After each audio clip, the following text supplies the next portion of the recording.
안녕하세요. 네, 저희 이패스에서 관세법 강의하고 있는 안준호 관세사라고 합니다. 저는 일단 크게 주제를 잡고 설명을 드리고 빠르게 마칠 수 있도록 하겠습니다. 자, 첫 번째 이제 관세법 기출 문제를 한번 출제 경향에 대해서 말씀드려 보도록 할게요. 관세법, 2차 관세법의 출제 경향이라고 하는 게 어떻게 되는지를 한번 같이 생각해 보도록 하겠습니다. 사실 저희가 2020년도에 거의 관세사 그 부정출제 이슈가 있었기 때문에 그 이후로 좀 유형이 바뀐 것들이 좀 있습니다. 부정출제가 되고 나서 이제 핵심 단어라고 하는 걸 생각해 보게 되면은 객관적이고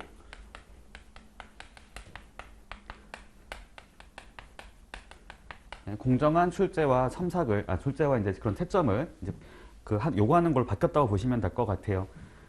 특히 저희 관세법 같은 경우는 말 그대로 법률이기 때문에, 법 과목이기 때문에 원래부터 정확도라고 하는 것들을 상당히 중요하게 생각했어야 되는 그런 과목이라고 얘기할 수 있겠습니다.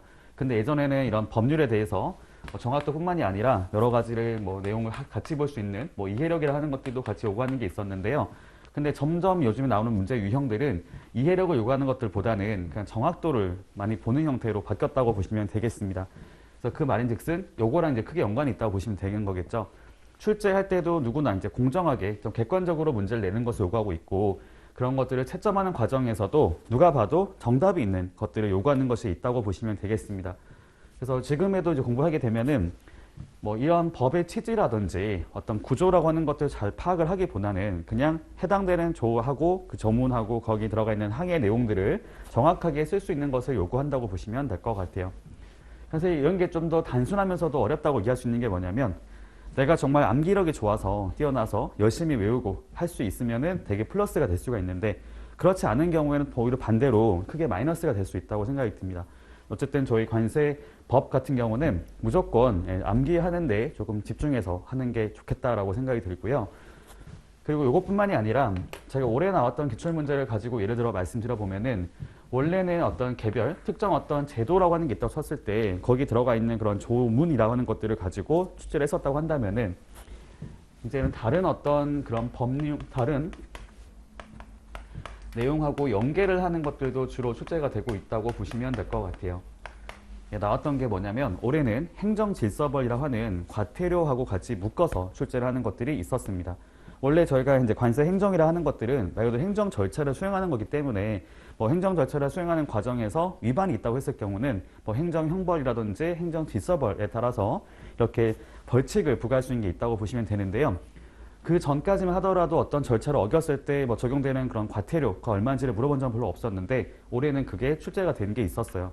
그래서 기본적인 공부 방법은 행정벌이라고 하는 것들을 같이 연계해서 준비하는 것이 필요할 것 같습니다.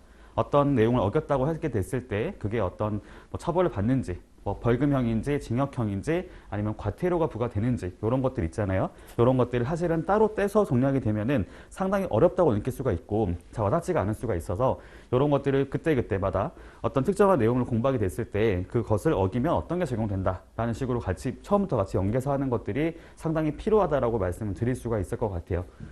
네, 일단 요거를 간단하게 말씀을 드려보도록 하고요. 그리고 저희가 올해부터 출제 유형이라고 하는 것들이 달라진 것이 있다고 말을 했죠. 원래는 50점짜리 문제 하나 하고 10점짜리 문제 5개가 나온 게 있었는데, 올해부터는 저희가 30점짜리 문제 2개가 나오게 되고요. 그리고 20점짜리 문제도 2개로 출제가 되는 걸로 바뀌게 됐습니다. 사실 이게 올해 시험에 나오기 전까지만 하더라도 어떻게 문제가 나올지 몰라서 조금 많은 고민을 하는 게 있었는데, 막상 뚜껑을 열어보니까 크게 달라진 것이 없다라는 거죠. 그 지원과 똑같이 사실은 문제 유형만 달라질 뿐인 것이지, 그러니까 문제의 그런 점수만 좀 달라질 뿐인 것이지 내용상의 차이점은 거의 없다라고 생각이 들더라고요. 다만 그건 있을 것 같아요. 기존의 환급특례법이라 하는 것들이 10점짜리 문제가 나온 게 있었는데, 지금은 10점짜리 문제가 없어지다 보니까 아무래도 환급법 하나만 가지고 2점짜리 문제를 내는 것은 좀 부담스럽다고 생각이 들거든요. 그러다 보면은 관세법이랑 환특법이랑 같이 묶어서 연계해서 출제를 할 수 있다라고 생각하시면 될 것 같고, 환특법 같은 경우는 환특법 자체를 이렇게 이전자에 준비를 하는 것보다는 관세법이랑 환특법이랑 같이 연계될 수가 있는 비슷한 부분이 있는 것도 있잖아요. 예를 들면 저희 월별납부하고 일괄납부 제도를 하는 것도 있을 것 같고, 뭐 각각에 대해서도 벌칙 규정이 있을 거고, 뭐 담보에 대한 부분들, 서류의 보관에 대한 부분들을 포함해서 여러 가지 주제들을 같이 묶어서 출제를 하는 것이 가능하기 때문에 그런 것들을 좀 중점적으로 준비를 하는 것이 필요하다라고 생각이 듭니다. 네, 이게 이제 기본적으로 저희가 같이 출제 경향에 대해서 살펴봤다고 생각하시면 될 것 같고요. 자, 그렇다면 두 번째, 이제 모의고사라고 하는 것들을 어떻게 활용하면 좋을지 에 대해서 한번 설명을 드려보도록 하겠습니다. 사실 그럴 수 있어요. 모의고사라고 하는 것들을 내가 통해서 여기 실제로 시험에 나오는 것들하고 같이 이제 흔히 말하면은 예상 문제라고 하는 것들을 가지고 실제 시험장 갔을 때 똑같이 나오는 걸 기대할 수도 있겠지만 사실 그런 것들은 크게 이제 의미가 없다고 생각을 합니다. 왜냐하면 워낙 다양한 문제가 나오기도 하고, 그리고 관세법 같은 경우는 워낙 기본적인 내용 자체가 다 법에 있기 때문에 이 자체로 사실 어떤 주제를 가지고 내용을 바꿀 수는 있긴 하겠지만 크게 변경되는 게 없기 때문에 사실상 법령만 잘 외우고 잘 정리하고 들어가면 어떤 문제가 나온다 하더라도 충분히 대처가 가능하다고 생각을 하거든요. 그래서 모의고사라고 하는 것들이 어떤 예상, 어떤 뭐라고 할까요? 기출 문제를, 그러니까 출제되는 문제에 대해서 예상을 하기 위해 들어가는 형태로 가는 것이 아니고 여러 가지 유형이 있을 거예요. 여러 가지 유형이라 하는 것들은 다르게 말하면 이제 주제라고 하는 것들을 같이 묶는 연습을 하실 필요가 있거든요. 아까도 말씀드렸지만 다른 내용과의 연계라고 하는 것들도 요구하는 것이 있기 때문에 평소에 공부를 할 때 그런 것들을 혼자서 할 수 있다면 그게 문제가 없겠지만 그게 좀 쉽지가 않거든요.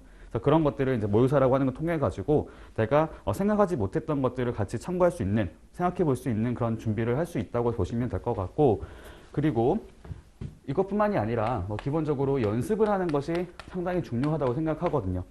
꾸준하게 연습을 하는 거죠.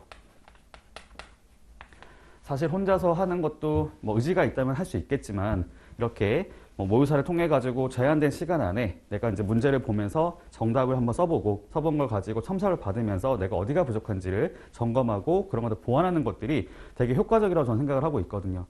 그런 것들을 할 수 있는 모의고사라고 하는 것을 좀 활용할 필요가 있겠다라고 생각이 들고요. 그리고 제가 다른 것들보다 잡을 수 있는 게 뭐냐면 저는 누구보다도 첨삭을 좀 잘 해드릴 자신이 있습니다. 제가 모의고사를 이제 답안을 받았을 때 이거에 대해서 어떤 것들이 좀 보완이 필요한지, 어떤 단어들이 빠져 있는지 그런 것들을 제가 체크해 드리면서 여러분들이 이걸 보면서 이건 내가 어떤 게 부족하구나라는 것을 바로 알 수 있도록 해드리려고 하고 있고요. 그리고 하나 더 드리고 싶은 말씀이 뭐냐면은 이 첨삭이라 하는 것들은 강사가 하는 것이기 때문에 모든 것들이 다 잘 되면 좋겠지만 그것들보다도 여러분들이 스스로 첨삭하는 것도 같이 해주시면 더 좋을 것 같아요. 물론 이게 부담스러울 수 있습니다. 혼자서 내가 썼던 답안을 보면서 다시 확인하는 게 어려울 수가 있긴 하지만 그렇게 하게 됐을 때 훨씬 더 효과적이라고 저는 생각을 하거든요. 강사가 하고 있는 부족한 부분을 같이 보면서 거기서 혹시라도 빠진 게 나올 수도 있는 것이고 거기서 내가 이제 그 내용을 보면서 더 스스로 느끼는 것이 있을 수가 있기 때문에 그런 것들 때문이라도 강사들의 첨삭뿐만이 아니라 그것을 스스로 꼼꼼하게 하진 않더라도 전반적인 내용을 보면서 내가 어딘가 좀 부족한 게 있는지 어디를 보완해야 될 것인지를 찾아보고 그런 것들을 보완해가는 연습을 하시면 더 좋을 것 같아요. 자, 그리고 마지막으로 이제 앞으로 남은 기간 동안에 어떻게 준비를 해야 될지 동안의 준비 전략 이렇게만 쓸까요? 네, 시간이 참 빠른 것 같습니다. 벌써 12월이고 곧 있으면 이제 해가 바뀔 것 같은데 이제 짧다면 짧죠. 이제 얼마 남지 않았었어요. 여러분들 1차까지 보시게 되면 더 짧으실 거고요. 2차만 본다 하더라도 거의 6개월 한 정도밖에 안 되는 기간밖에 안 남아 있기 때문에 되게 좀 짧게 보면 짧을 거고 길게 보면 길다고 할 수 있는 시간이 될 수 있을 것 같습니다. 제가 바라는 모습은 일단 관세법 같은 경우는 최대한 이렇게 구조화시켜서 내용을 정리하는 것이 필요하다고 생각을 하거든요. 그러니까 전체 문장을 통째로 외우는 거 중요한 게 아니고 그 내용 안에서 내가 이제 어떤 게 키워드가 되는지를 어떤 구조를 갖고 있는지를 파악을 해가지고 거기 안에 들어가 있는 키워드를 중심으로 해가지고 내용을 정리하는 게 있어야지만 이게 나중에 머리에 남는다고 생각을 하고 있거든요. 제가 가급적이면은 첨삭을 할 때도 그런 구조를 하는 것들을 이렇게 구분을 해드릴 건데 그런 것들을 스스로 하는 것이 굉장히 필요하다고 말씀드리고 싶고요.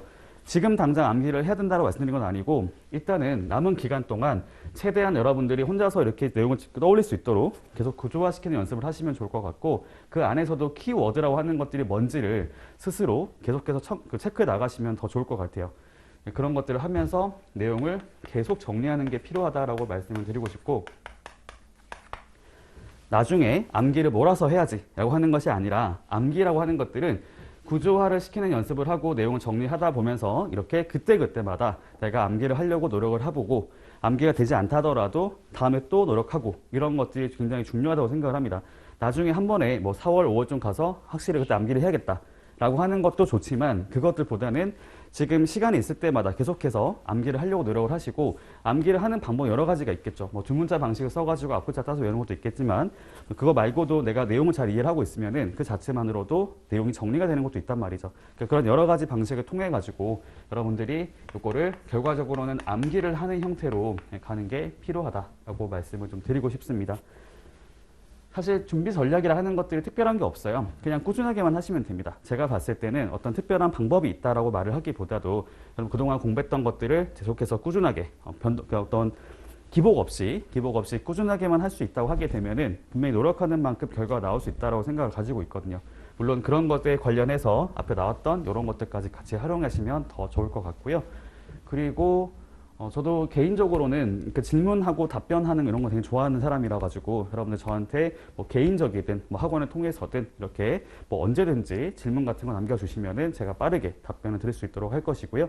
뭐 제가 학원에 오신다고 하면은 제가 학원에 한 번씩 나올 거기 때문에 그때 오프라인에서 하는 것도 가능할 것 같고요. 그게 안 된다 그러면은 온라인이라고 하더라도 제가 학원하고 얘기해가지고 여러분들이 이렇게 질문하는 것들을 빠르게 답변할 수 있도록 하는 것들도 같이 준비해서 진행할 수 있도록 하겠습니다. 네, 일단 전반적인 내용들을 말씀을 드려봤고요. 사실 뭐 특별한 게 없다라고 생각이 들고 중요한 거는 꾸준하게 구조를 잡아가면서 스스로 내용들을 정리하고 암기하는 것들이 굉장히 중요하다라고 말씀을 좀 드릴 수가 있을 것 같습니다. 제가 모의고사를 낼 때는 저는 모든 문제의 기준은 기출문제가 됐던 거 있잖아요. 출제됐던 문제들을 지금 유형에 맞게끔 바꿔서 최대한 기출문제와 비슷하게 문제를 만들 거고 여러분들이 한 번에 너무 어려운 것들을 접하기보다도 정말 기출문제도 이렇게 단계별로 처음에는 조금 이렇게 기본적인 내용들 위주로 하고 점점 가면 갈수록 다른 것들하고 같이 연계시켜 가지고 조금 더 심화를 할 수 있도록 하는 형태로 준비하고 있으니까 그런 부분은 참고해 주시면 좋을 것 같습니다. 네, 이렇게 해서 저의 관세법에 대한 내용도 다 설명 마치도록 하고요.